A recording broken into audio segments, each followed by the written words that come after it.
Good morning, a good Erev Shabbos, a good Erev Rosh Chodesh, a good Chanukah. A lot of stuff going on today. This Erev Shabbos. Baruch Hashem. Today we're learning the 17th Perek of Masechet Shabbos. I think there's 24 Prakim. That means we have another 7 Prakim to go. After this 6 Prakim, 7. Baruch Hashem, we're on the way.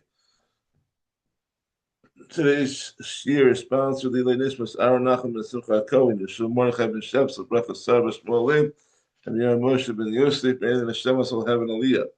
And before Shlema for Adasara Bas Leach, on the Pesel Bas Yenta, Yisrael ben Rachel Leah, Rachel Bas Pesel Zelda, Avram Yitzchak ben Risha, and Chaya Bas Doba Bela, before Shanefesh, before Shaguf, before Shachal Yisrael. Okay, and today's shiur is also sponsored by our good friends at Everest Equity Group. If you're looking for a new deal on your mortgage, reach out to them.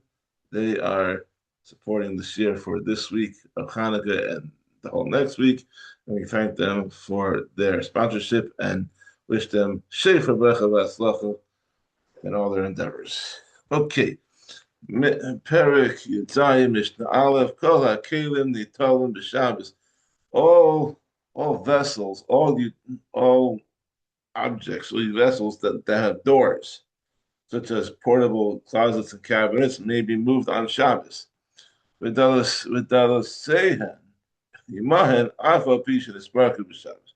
And even if the doors become detached, they may be moved together with the vessels on Shabbos, since the doors will be presumably be reattached after Shabbos.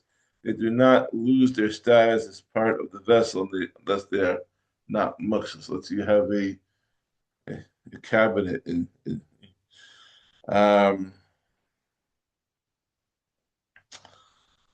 okay, so the thing, if the door became detached on Shabbos, then it's definitely not muksa because it was attached when Shabbos began. Therefore, it's still mutter to move even though it becomes detached on Shabbos.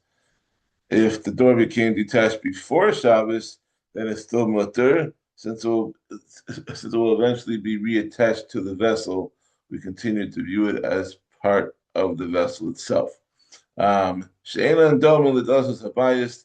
In this respect, the doors of the vessels are different from the doors of a house, which are muksa. So the door of a vessel, let's say you have a cabinet or a closet, like you have like those portable closets that they have like for storage, and the door came off. Okay, that's not a problem. But the doors of the house, you have the door to your front door, or your door to your living room, or door to your office, or to your study room.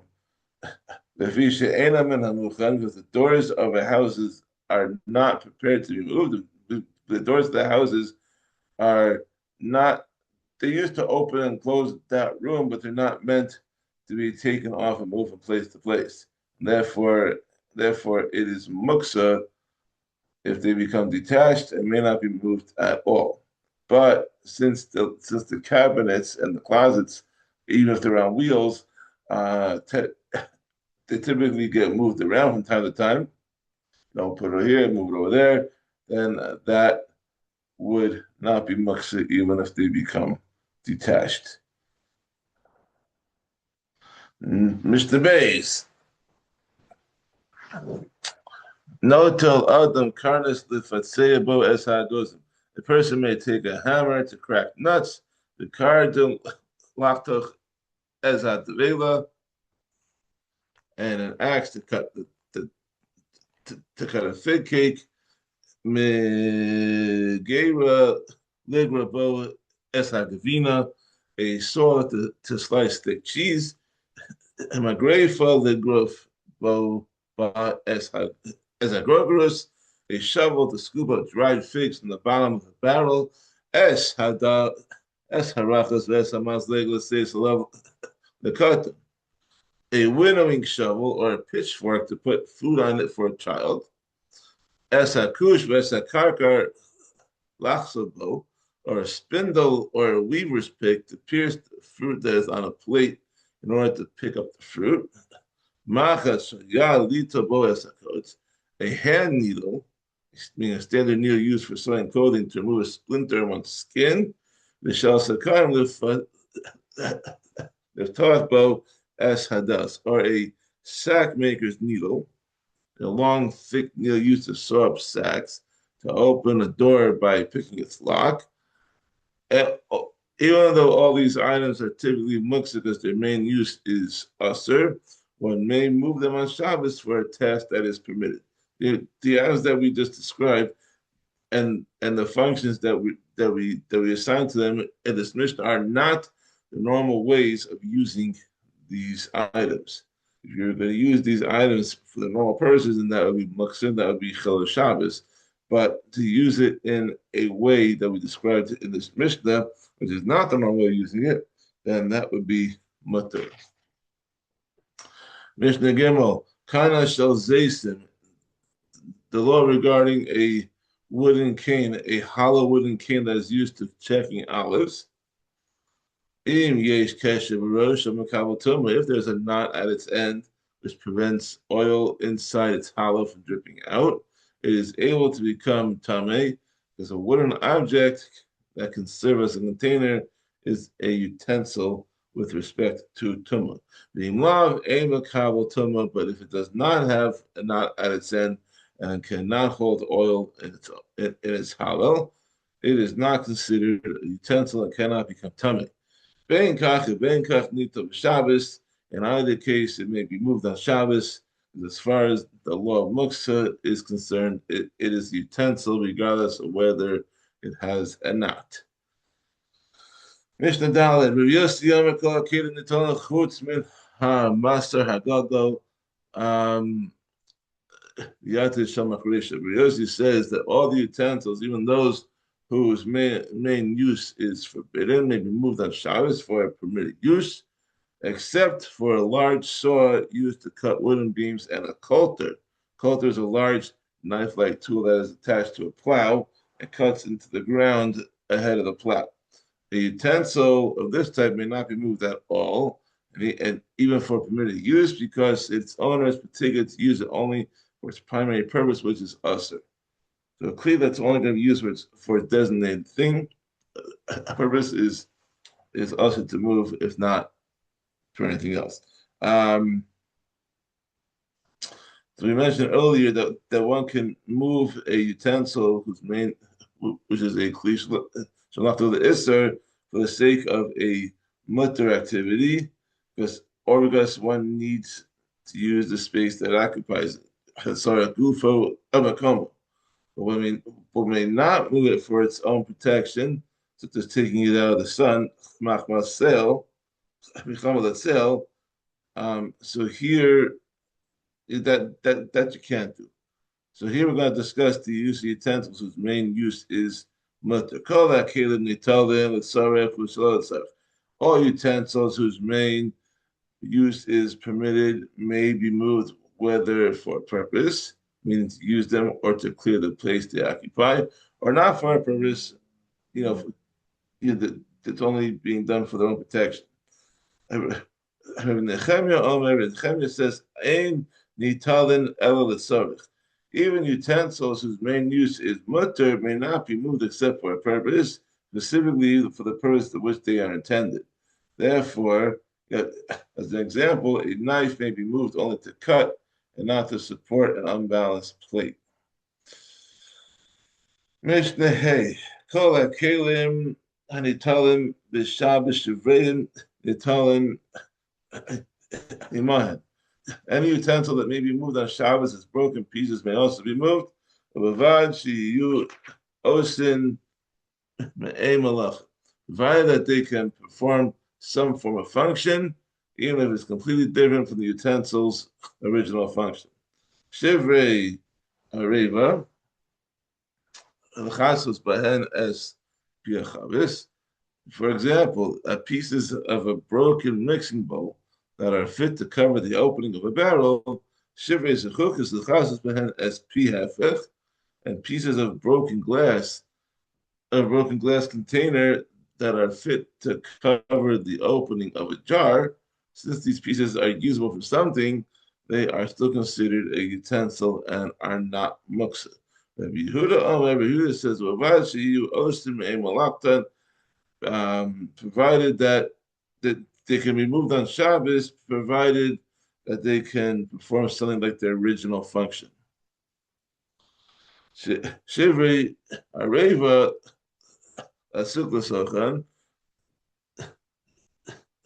Mekafit Mikfa.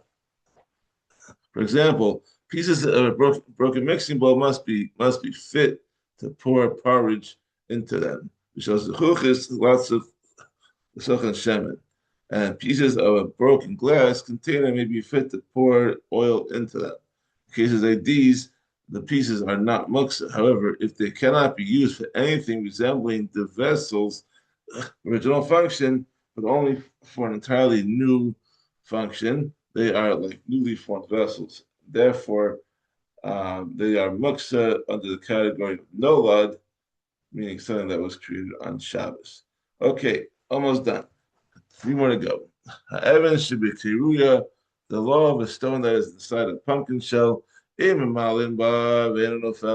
we can draw water with the shell without the stone falling out, which will show that the stone is securely attached. The malimba, we may draw water with it. You know, we can use the shell together with the stone to draw water on Shabbos. Since the stone is securely attached, it is regarded as part of the bucket. Therefore, like the bucket itself, the stone is not muksavim lav. But if we are not able to use the shell to draw water without the stone falling out, we may not draw water with it. In this case, when the stone is not securely attached to the bucket, it is considered part of the bucket. The stone is therefore muksa, like stones in general. And since the stone is muksa, the bucket itself is also muksa because it is a base for the stone. Zamora she could show a bit of fiyach. If a branch is tied to a pitcher so that one can use it as a rope to lower the pitcher into a well. The Malim of Shabbos, we may draw water with the pitcher on Shabbos. We can use the pitcher together with the branch to draw water on Shabbos. Here too, the branch is not muktzah because it's considered part of the pitcher. Okay, now we're going to talk about bona. Bona includes not only building a permanent structure from scratch, but also making a permanent addition to an existing structure, meaning like adding a door. To safeguard against the smalecha doraisa, the Chacham answered building even a temporary structure from scratch. Now we're going to talk about that in this mission regarding a window shutter. Okay, Mishnah Zayit. Here we go. Paka kachalon. This is the law regarding a window shutter. Eliezer says this man if it is tied to the building and the rope is so short that the shutter is suspended in the air or not in use, we may block the window with it on Shabbos. Since the shutter is tied and suspended, it already appears to be part of the main structure, and thus putting it into the window does not resemble the left of the building. If it was not tied and suspended, we may not block the window with it. Although, according to Eliezer, the Chachamim answered even making a temporary addition to an existing structure. Therefore, one may not use a shutter to temporarily block a window unless it already appears to be part of the building. And the Chachamim say, in either case, whether the shutter is tied and suspended or not tied at all, we can block the window with it on Shabbos because it is permitted to make a temporary addition to an existing structure.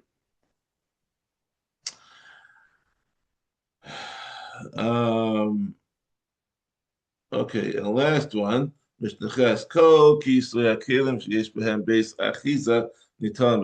all covers of vessels that are attached to the ground may be moved on Shabbos if they have handles.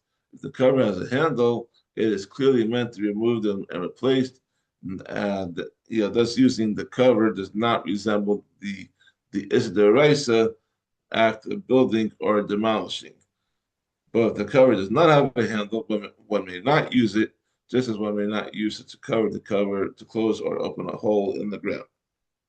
But Rabbi Yossi says, in what case was this distinction stated? You mean between the cover with a handle or without a handle? The kisa karka, it was stated in regard to covers of holes in the ground, or using a cover that lacks a handle indeed resembles building of a kisa kalim. But in regards to covers of vessels that are attached to the ground, bein kach, you tell them b'Shabbos. In either case, whether they have handles or not, they may be moved on Shabbos. And have a good Shabbos. We'll continue on Sunday, Mr. Hashem, with Perek Yud Ches. A good Shabbos, a good Chodesh, and a Fez Chanukah.